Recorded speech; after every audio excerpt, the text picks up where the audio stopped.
ათასობით პალესტინელმა ღაზის სექტორის ქალაქ ხან-იუნისი დატოვა. ისრაელმა გასულ უქმეებზე ღაზაში სახმელეთო და საჰაერო ოპერაციების მორიგი ტალღა წამოიწყო. ამჯერად ევაკუაციის ბრძანება გაიცა ქალაქ ხან-იუნისში, რომელიც ნანგრევებად არის ქცეული.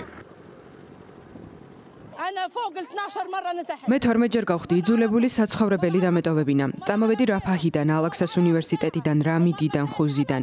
ბოლოს და ბოლოს რა ხდება? შეაჩერეთ ეს ომი, რომლის საუცილებლობაც არ არის.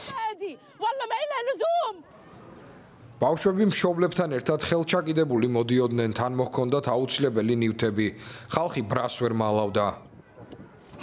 სად არიან არაბული ქვეყნები, რცხვენოდეთ, სად არის მსოფლიო, ნუ თუ ვერ ვხედავენ. გვეყოფა ის დანჯვა, რომელიც გამოვიარეთ ჩვენს ოჯახში დაჭრილებიც არიან და დაღუპულებიც. ღმერთმა გადაუხადოს მათ სამაგიერო. დაგვხოცეს, დაგვახრჩეს, რცხვენოდეთ, ღმერთი დასჯის ყველას იმისთვის, რომ სახლებიდან გამოგვყარეს თან არაერთხელ. და სად უნდა წავიდეთ? არსად გვაქვს დასასვლელი. სად წავიდეთ? კიდევ ერთხელ ვკითხულობ, შვილები დაგვიხოცეს, სად გავიქცეთ? ევაკუაცია მას შემდეგ გამოცხადდა, რაც ღაზაში პირველადი დახმარებით დატვირთული რამდენიმე სატვირთო მანქანა შევიდა. როგორც ცნობილია, ისრაელმა რეგიონში რამდენიმე თვით აკრძალა საკვების, მედიკამენტებისა და სხვა მარაგების მიწოდება.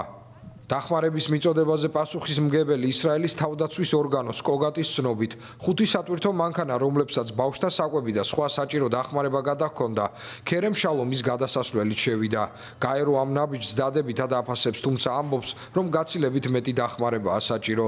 სურსათის უსაფრთხოების ექსპერტებმა გასულ კვირას ღაზაში შიმშილის საფრთხის შესახებ ისაუბრეს. ცეცხლის შეწყვეტის შეთანხმების დროს ღაზის სექტორში ყოველდღიურად დახმარებით სავსე 600-ზე მეტი სატვირთო მანქანა შედიოდა. თუმცა ისრაელმა მარტში ეს შეთანხმება გააუქმა.